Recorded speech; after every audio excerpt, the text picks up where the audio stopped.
స్వర్ణాంధ్రప్రదేశ్ వికసిత్ భారత్ 2047 ఈరోజు మంది 1.88 billion 2.4 trillion US dollars మన గోల్.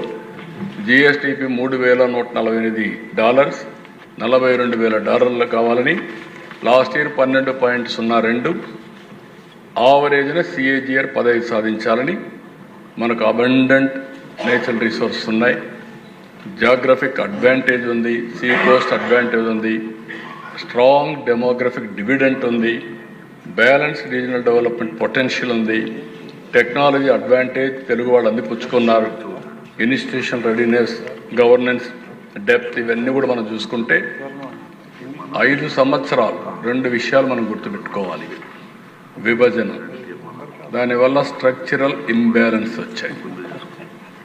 హైదరాబాద్లో మొత్తం సర్వీస్ సెక్టర్ అంతా వెళ్ళింది. ఈరోజు హైదరాబాద్ సర్వీస్ సెక్టర్ 67% కాంట్రిబ్యూట్ చేస్తుంది. అదే సమయంలో ఇక్కడికి వచ్చే కొందికి మనకు 45-44%లో ఉన్నాం సర్వీస్ సెక్టర్. అక్కడ అగ్రికల్చర్ 14% తగ్గింది, మన దగ్గర 35% ఉంది.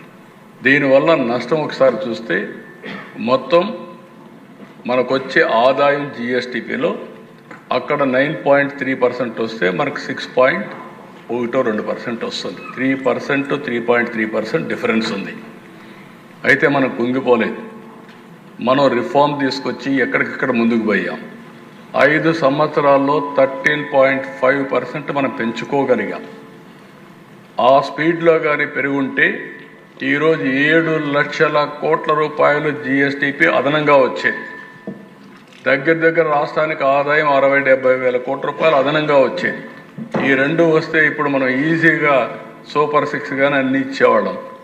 కానీ అది ఆ 5 సంవత్సరాలు జరిగిన విధ్వంసం వల్ల మనం మళ్ళీ ఇబ్బంది పడ్డాము. ఈ 2 ఇబ్బందుల వల్ల సమస్యలు వచ్చాయి, కానీ మనకి ఇన్హెరెంట్ స్ట్రెంగ్త్స్ ఉన్నాయి.